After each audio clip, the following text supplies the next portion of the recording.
All right, good afternoon. I would like to welcome all the panel members and the audience to the March meeting of the Scientific Guidance Panel for Biomonitoring California, more formally known as the California Environmental Contaminant Biomonitoring Program. Thank you all for joining us today. It's definitely a little bit warmer than normal in Oakland, so see, all of us are in jackets. All right, so the panel last met on November 7th, 2024. The November meeting included updates on Biomonitoring California program activities, including the launch of a new project evaluating results, return materials from the biomonitoring component of the San Joaquin Valley Pollution and Health Environmental Research Biosphere Study. In the second half of the meeting, the panel heard updates from program staff on environmental monitoring results from the farm worker women and respiratory exposure to smoke from swamp cooler air, otherwise known as Fresca Mujeres project, followed by a guest speaker from UC Merced who presented preliminary results of urinary biomarkers of response in adults and children from the San Joaquin Valley. Key discussion topics included the study objectives and scope of work for the project evaluating biosphere results return materials. The panel discussed communicating results for biomarkers of response, participant selection for interviews and focus groups, alternative methods for results distribution, and additional formats, such as graphs and online platforms, to be tested with focus groups for feedback. Air monitoring methods and environmental results from the Fresca Mujeres project, including additional analyses and other considerations when investigating the effectiveness of the swamp cooler filters and portable indoor air cleaners, potential exposure sources of PAHs and VOCs found in air, results from purple air monitors. Urinary biomarkers of response data from the Biosphere study, including the ability to analyze consecutive daily samples with these specific biomarkers to better understand short-term variability, challenges in interpreting biomarker results in light of chronic versus acute responses to a variety of stressors and possible exposure durations, differences in results between children and adults, additional variables captured in the participant questionnaires to consider for future analyses. The panel also provided input on possible topics for 2025 SGP meetings. The summary and transcript of the meeting is posted on the November meeting page on the program's website at biomonitoring.ca.gov. All right, so for today, we have Carl Cranor will be acting as the SGP chair for the meeting. Thank you, Carl, for taking on this role today. And I will now invite the panel members to introduce themselves by name and affiliation. Let's start with Jenny Quintana, who is attending remotely. Jenny has been granted a reasonable accommodation to attend this meeting remotely. Hi, everybody. My name is Penelope, or nicknamed Jenny Quintana. I'm a professor at the San Diego State University School of Public Health. All right, Laura. Hi, I'm Laura Cushing, Associate Professor of Environmental Health Sciences at the University of California, Los Angeles. Great, and we also have Jose, who's attending remotely due to an unexpected flight delay. Jose? Good afternoon, Jose Ricardo Suarez, Associate Professor and Director of the Climate Environmental Health Research Program and Division at the School of Public Health at the University of California, San Diego. Great, thank you. Now we'll go around the room. Tom? Tom McCone, Professor Emeritus at the School of Public Health. I'm sorry. I'm so sorry to interrupt. The court reporter just making a record. Cannot hear the person. I'm sorry. You just press the button. How's that? No. Is it working? Right. That one's-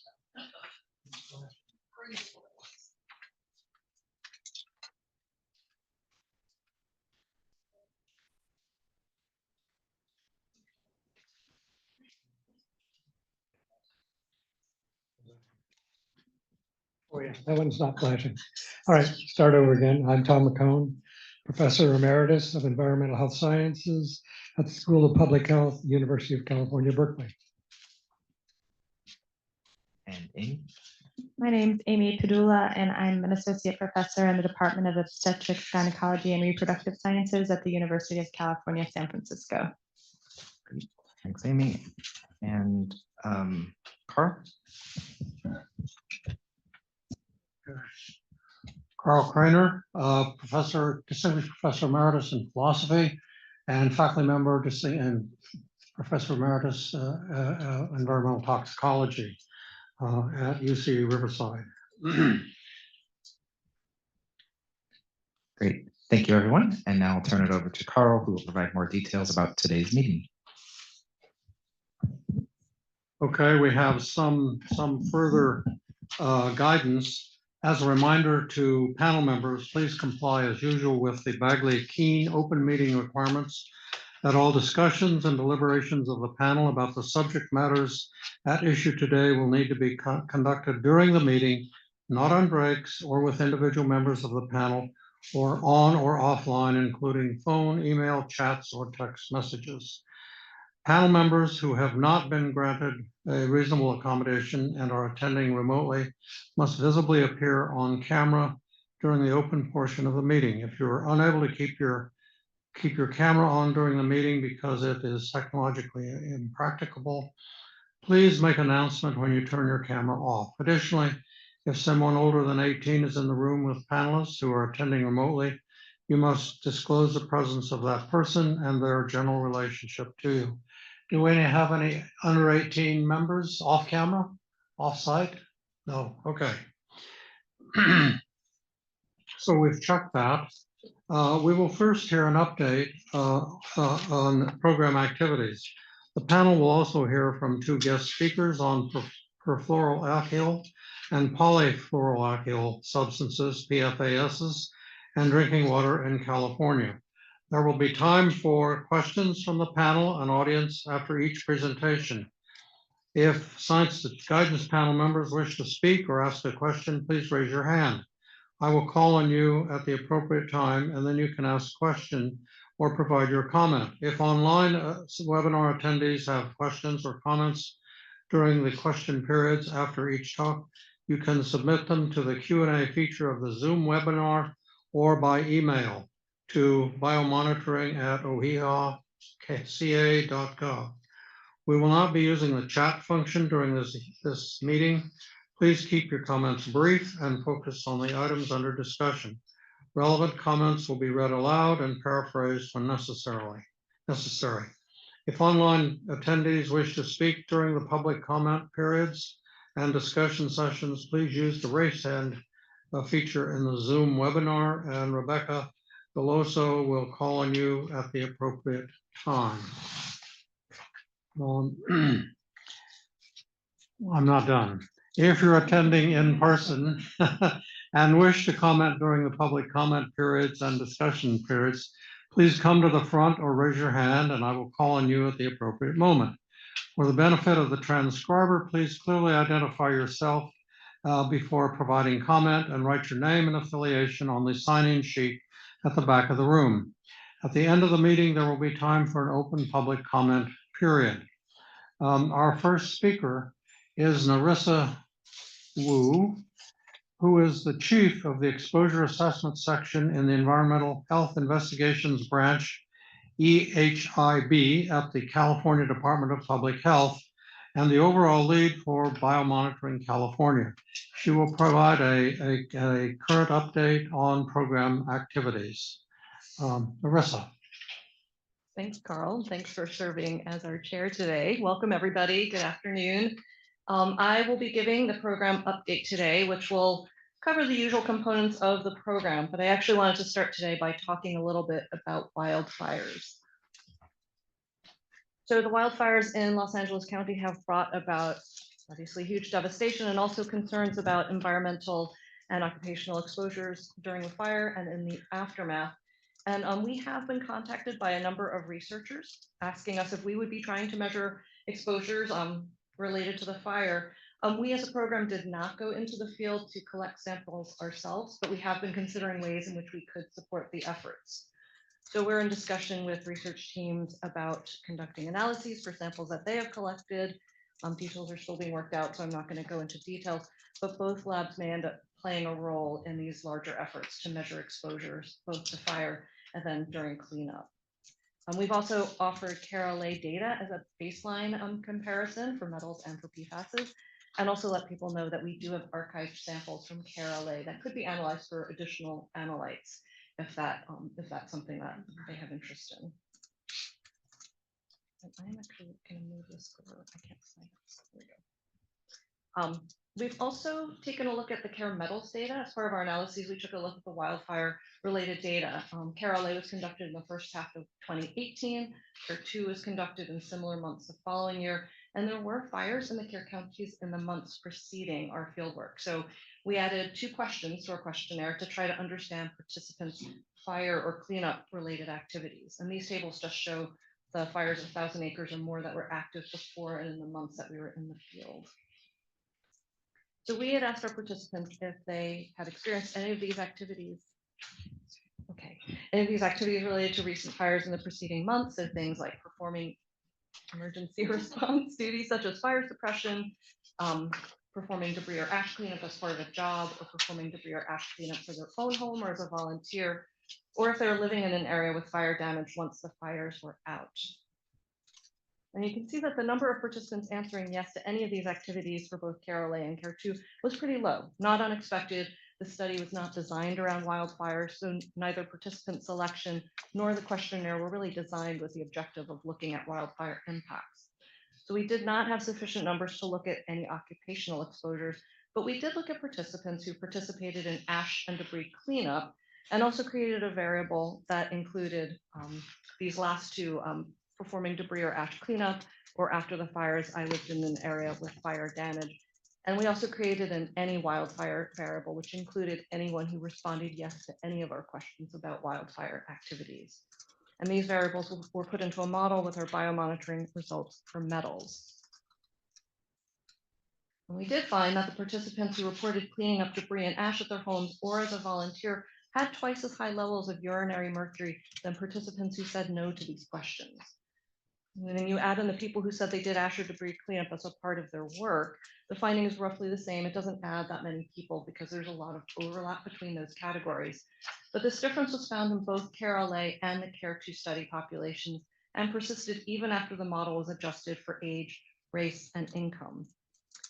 So we will continue to examine the data, see if there are other confounders or biases that we haven't accounted for. It is a very small sample size, so there's not a lot we can do with this data, but it is something of note that we will be looking for in other data. And we did not see other associations between other metals levels and wildfire activities. There have been elevated mercury findings in other California studies of firefighters.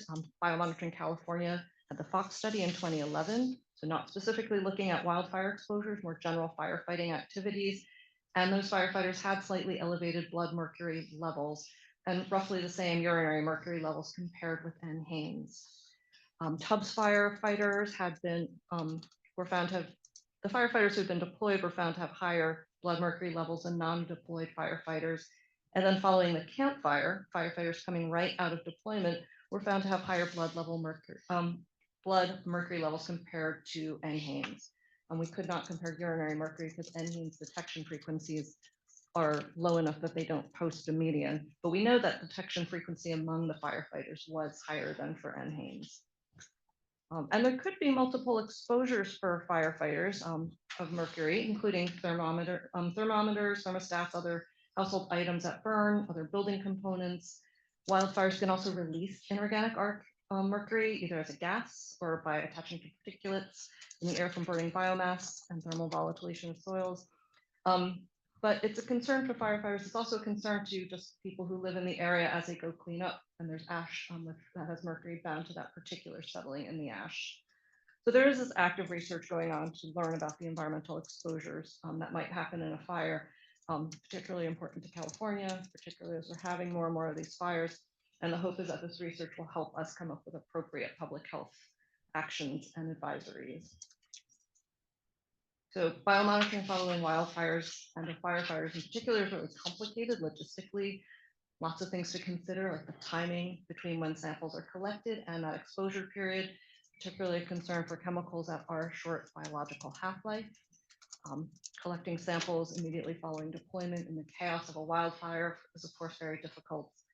And then in studying exposures, it's important to think about the type of fire being fought, the actual firefighting activities. They all fall within firefighting activities, but there are many different things a firefighter could be doing, and if or how they're wearing protective gear. And then with all biomonitoring studies, of course, you have to think about the multiple places that exposure could be coming from. So general surveillance might not be the right tool to look at specific exposure scenarios.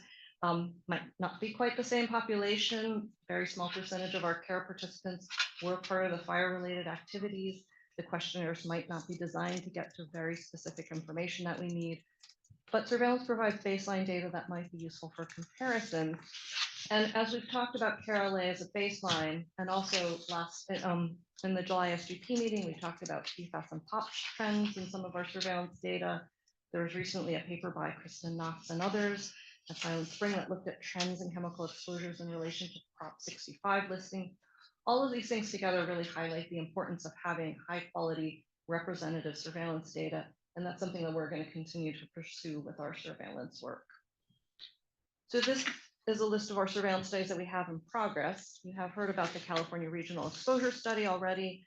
We're going to continue our work to look at metals exposures and predictors of it. And you're going to hear about associations of PFAS in serum and PFAS in drinking water in just a few minutes. And then we have our STEPS studying trends in exposure and prenatal samples, or STEPS, for which we're in the laboratory phase looking at PFAS temporal trends.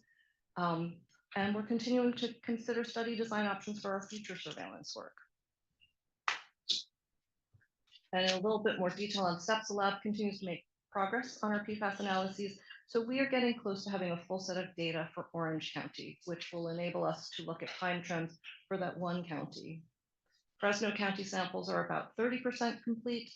And this last month, we were able to complete our sampling for the 2024 births in Los Angeles County, and those will be in the queue for STEPS analyses. I'm going to turn to our community-focused studies. I'll talk a little bit about the ACE, Biomosphere, and Fresco Mujeres projects. For the Asian Pacific Islander Community Exposure, or ACE project, Kelly Chen spoke last July about the work she has been doing to look at associations between seafood consumption and participant PFAS levels. Kelly has continued this work. She's incorporated a two-stage meta-analysis approach to account for differences between the two ACE phases and improved power in the study. There are a few tweaks to the effect estimates, but overall the similar patterns and association that she presented in July hold true. And that is a manuscript that should be ready for submittal to a journal this spring. We also have a two-page fact sheet summarizing the study, which our staff, Kira Milton, has been working on. And that is in conjunction with our website and social media posts, which will be used to disseminate the study findings to a broad audience. We have Biomosphere, the biomonitoring component of the San Joaquin Valley Pollution and Health Environmental Research Study. We will be returning results for urinary metabolites of PAHs and nicotine this coming month in April. Staff are preparing results return materials for the urinary metabolites of VOCs. Staff are also reviewing biomonitoring environmental and questionnaire data and planning a meeting with the community in the summer. And for farm worker women and respiratory exposure to smoke from swamp pool or air, Fresco Mujeres, staff have followed up with participants with elevated levels of urinary metals. So among the Fresco Mujeres participants, there were 5 people with elevated mercury levels, 2 with elevated inorganic arsenic, and 1 participant with elevated total arsenic levels. So we conduct our usual level of concern follow-up with some more exposure surveying, reaching out to those participants to try to identify where they might have been exposed so we can work on reduction. Analyses of urine samples is ongoing. Staff are preparing results return materials for PAHs, VOCs, metals, and nicotine, as well as reviewing the biomonitoring environmental and questionnaire data, and for Fresco Mujeres as well, planning a community meeting for the summer. Over in the lab, the environmental chemistry lab just completed the process to obtain ISO accreditation, formal recognition that they're meeting international standards, a lot of work on the part of staff. Luckily, it lasts for a couple of years. And they are also very busy analyzing those hundreds of STEP samples I mentioned earlier. They've also participated in international proficiency testing for PFASs and POPs, and are continuing their work to develop cyclosiloxane and PAH methods in serum. The Environmental Health Lab is working on care data. We're expecting the environmental phenol data back soon so that we can report it to participants. We have intra-program pilot project data that should be back to us next month, and PAH data for Fresca Mujeres and VOC data for the campfire. They're in that data review queue as well. And all of our staff are working hard to get their findings from studies out to the public, and EHL staff have 2 presentations in the queue for the Association of Public Health Laboratories and the International Society for Exposure Scientists conferences that are coming up this year. I just want to spend a couple minutes before I finish talking about communications. In 2023, we conducted evaluation interviews to collect feedback on how program data and communications materials are being used outside of the program. So we interviewed researchers, environmental health organizations, staff from state, federal, and biomonitoring programs, and other California departments. And the information we collected was used to inform program directions and also create recommendations for the 8th legislative report, which covers from 2021 to 2023. And these are the recommendations that were included in that ACE report, which is also in the queue for release, should be out in the next couple of months. These also just help inform our program, help us focus on things that our partners are looking for in a program. So for example, one of the recommendations was to increase dissemination of program materials. And we have created a new page on the website, which consolidates our fact sheets, newsletters, videos, and other resources in one page. So we hope this is a more accessible way to present information to the public, and we'll continue building out on this page to link more materials and additional translations. And another effort is in getting our information out more readily to programs that can use it. The Safer Consumer Products Program and FGTSC solicits input on potential exposures as part of the process to evaluate chemical product pairs.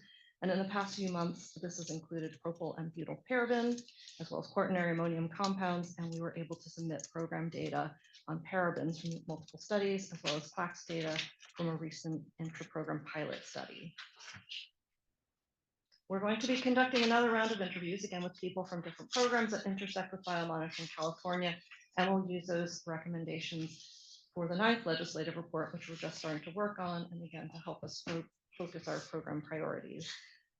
So thank you to the team who gets all of this done. We have lost a couple of staff, unfortunately, including 2 of our health communication folks and 2 of our APHL fellows, but we do have new staff joining us all the time, and it's an exciting and productive time for the program. So with that, we'll end. Do I stay up here for clarifying questions? Thank you, Nerissa. Excuse me. Time for clarification questions from the panel, and then the audience, and then more substantive questions. Tom.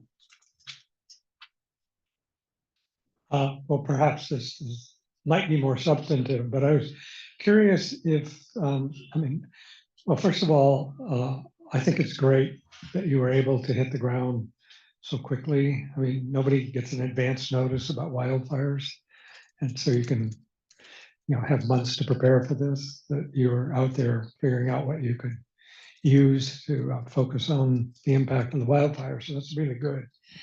And I guess because it's pretty clear that the composition of the emissions from urban wildfires is quite different from non-urban, I wonder if there's an opportunity to tease out or try to identify populations that were exposed to non-urban wildfire smoke and those to urban wildfire smoke. And again, this might be a broader discussion, but that would be an interesting insight about not only the composition of the smoke, but how the composition of the smoke affects the populations that breathe that smoke. I do think there is a lot of work not being done by Biomonitoring California. Our role in it would probably be the analysis of those samples, but there is quite a bit of work being planned at different universities where I think they are collecting a number of air monitoring points as well as biomonitoring points, so they'll be able to combine those things together and hopefully get to some of that really important information. I agree, it's so important to understand how the WUI fires differ from a typical wildfire. Carl, there's a question from Jenny.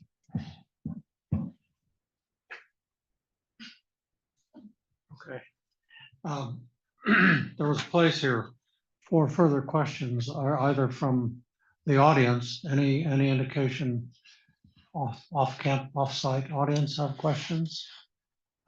If not, I'm not rushing, we can ask for their more substantive questions from the panel members. Pardon? You have Jenny up there and Jose. Two questions on mine. Oh, two, I'm sorry. I didn't understand the sign. But yeah, Jenny and Jose have their hands up. Right? You can invite Jenny and then Jose. Carl? Just you can invite Jenny. If I can interrupt very quickly, and I'm so sorry for the interruption. If you just make a conscious effort to speak into the microphone, it would be very helpful. Thank you.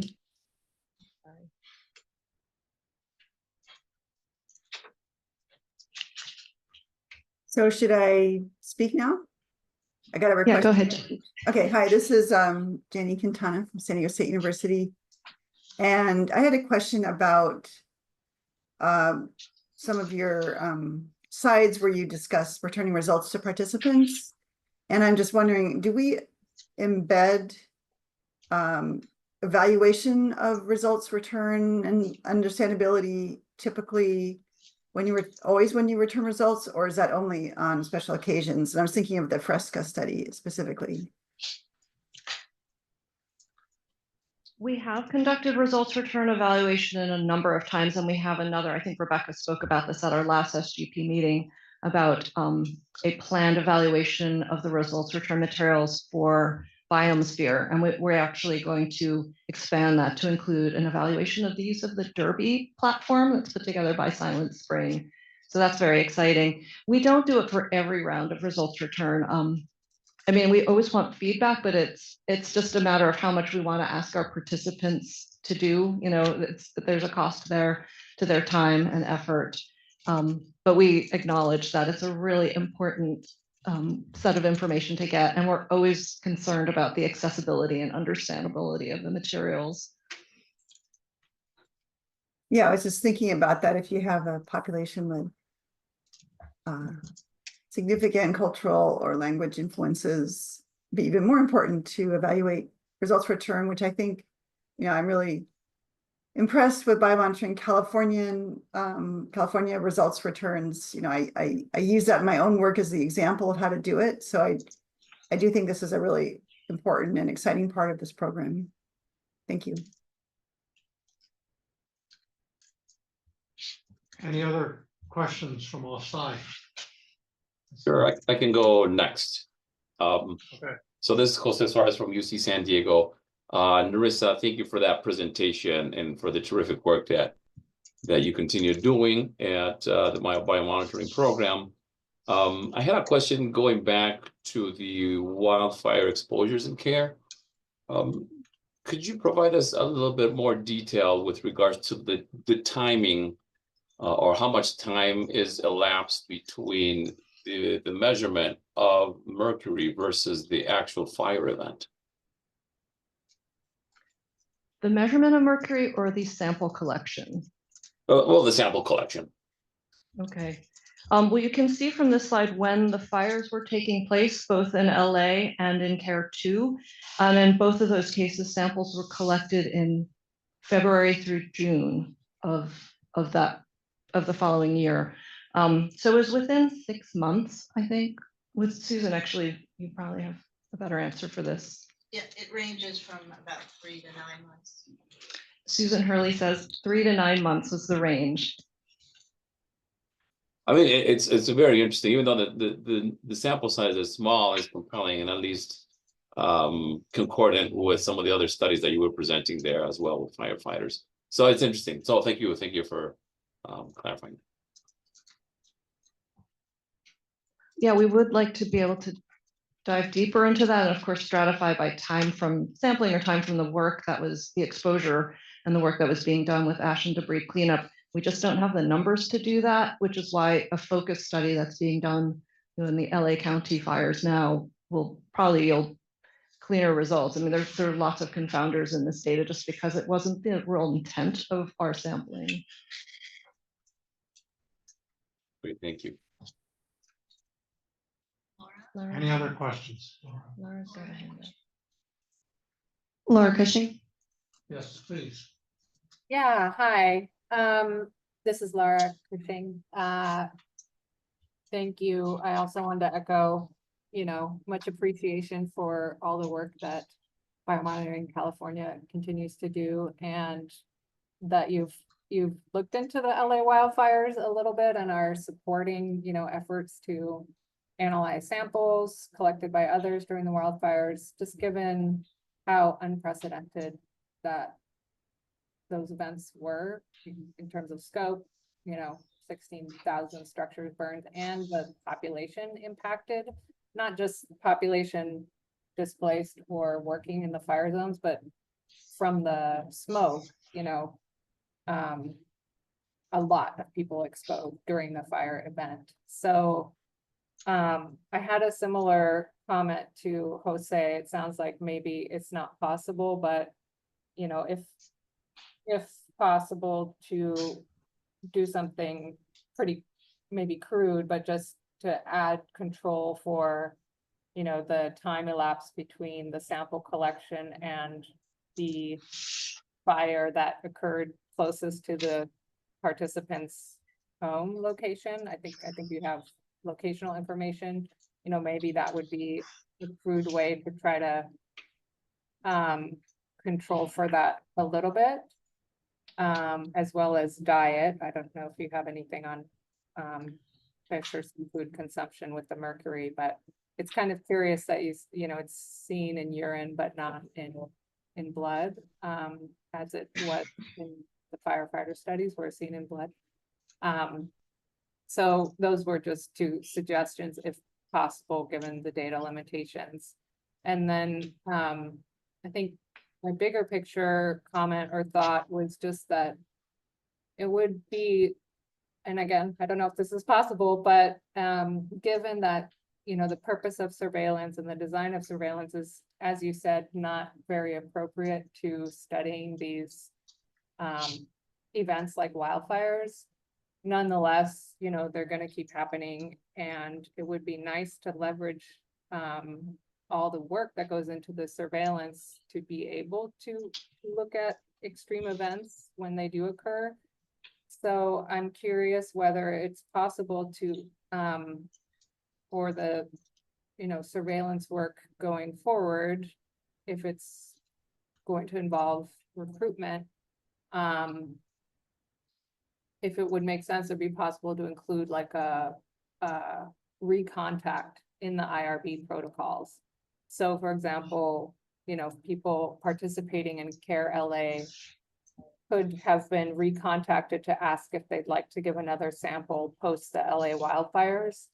I think that would have provided some really possibly compelling information.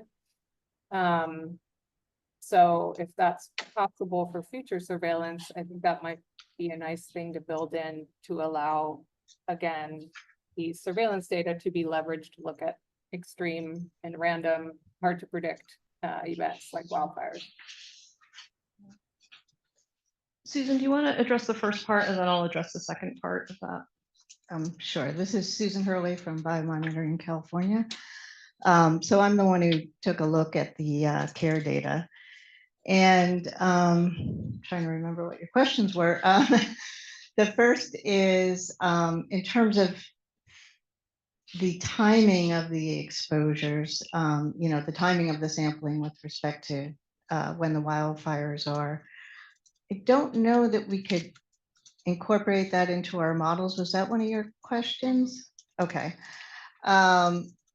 Because also I assembled this list of sort of major wildfires in the area, but there were a lot of wildfires, and there could have been, and I only on this slide only list sort of the major ones, which were over 1,000 acres, but there could have been a lot of, there may be other fires that are much smaller, but much closer to the participants' homes that could be more relevant for exposures. And so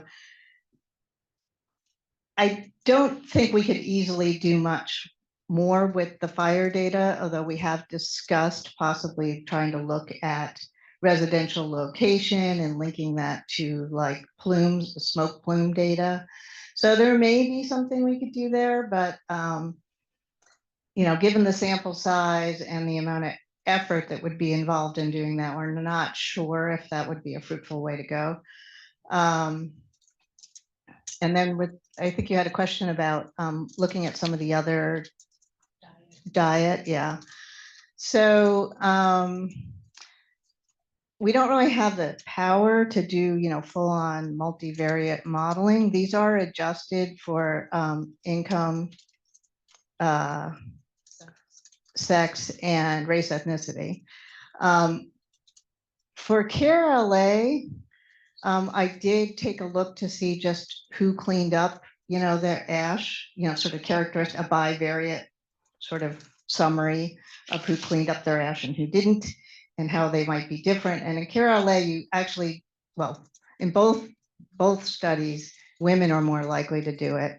And in KRLA, actually, the people who did the cleanup were more likely to eat fish, which is a source of methyl mercury or organic mercury.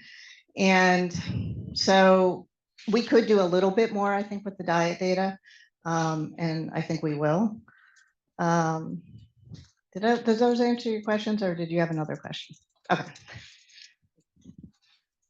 I'd like to respond to the part about writing and something to IRBs going forward. I think that's a great idea and something that's been brought up in these discussions before about making our consent a little broader to enable us to do recontact. IRB permissions and study design are one of the hurdles for us to getting out into the field following a big event like this. So it's been a few years since we've talked about this in this forum, but at one point we did talk about having an emergency response IRB, which would just be in existence, enabling us to, you know, really go out and have a consent form existing. So we don't have to go through those administrative, that can be a couple months, which then you miss your window of exposure. So having something like ahead of time would help us respond to some of these events. And as you said, they're going to keep happening. So as a program, we're thinking about that. I think going back to the participants again would have been really welcomed by a lot of our LA residents. So good comment, good suggestion. Thank you. Any other questions? I have one. Oh, go ahead.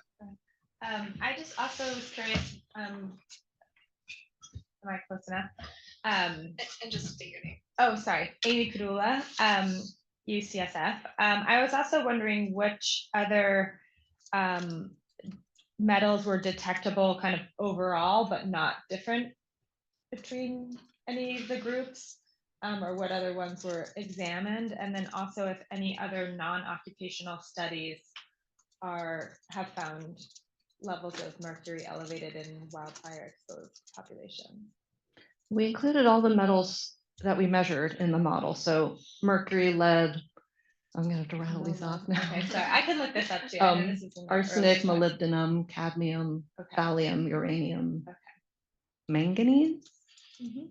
I can't. Cobalt. Cobalt. Good one. And the other part of your question was, If any non-occupational studies support this finding. you did some lit searching on that, right? Sorry. There may not be any studies. I don't recall. I'm Okay. sorry. No problem. Yeah. Just In some sense, I might have an analogous question. When I looked at your comparison, it focused on mercury. And my understanding is with fires, there's all kinds of toxics that come out of the fires. Do you have a speculation? And I guess at this point, would you see that? What else might show up if you had the time to look at it? You had comparisons with mercury, but what else would have been there? I expected to see more of a signal with lead, just knowing how much contamination there is in the LA area, which we did not see a signal with that. I mean, I think any of the metals that are in household products, I mean, as Tom was saying, you know, there's so many things different about a woodland fire. I don't know a lot about the composition of houses in the LA neighborhoods compared to other places, but I would think that would be like age of homes would help you determine what things you might be looking for, but certainly all of the metals, right? Yes, yeah. That's helpful. Yeah. We have 1 or 2 minutes. Any last questions? Tom. Tom McCone. So you alluded to it. I just like to make it more explicit. Is it possible to consider mercury, at 2 times, even if it's a small sample? I mean, that's not a small differential, and it seems to be supported in some ways by the firefighters. Is there a way to figure out, first by looking at the composition of ash, if there's mercury in the ash, but even more, where would it come from? I mean, I'm suspicious that it could be consumer products and electronics. I'm not an expert, but that might be. I mean, there might be mercury components and capacitors and other things. I doubt I don't think anyone has mercury thermometers anymore. I'm pretty sure those are gone, but there could be, if we could do a little survey of what kind of products, or whether there's mercury in phones, computers, all the electronics that's in everything now, refrigerators, stoves, they're all full of circuits that monitor everything. So I think that's beyond what CARE can do or what biomonitoring can do, but certainly the work that's being done in LA now, where there is a lot of ash analyses being done, I would think that would be the best way of getting at that environment to human exposure piece of it. So regardless of where it's coming from in your household, if you're finding it in the ash, that would help give you clues. And then maybe the second part of that would be to try to figure out where it's coming from. And I hope that work is happening in LA. There's so many researchers looking at it now. So, Nerissa, thank you. We need a 10-minute break, 1:45 to 1:55. I think we have time for one more question. It looks like Jenny has her hand up. This is Stephanie John. I hate to keep anyone from their break, but just a quick question. It seemed like this is also an issue you might pursue, maybe not for mercury, but exposures to fire using the STEP data, where you have potential for temporal data and exposure to fires, because you have the date that they were collected, right, for the STEP study? Correct. We do have the date for steps. We do have, yeah, and we do have the residential address. So we can look at environmental monitoring data for those, not for metals though, because those, okay. We can, I mean, yeah. Itches, I saw you're working on serum pH method, or I don't know, just thinking there might be some exposures, that could be looked at with that data. But thank you. Have I missed anyone else? Okay, thank you. I have 1:46. We will reconvene in 1:56.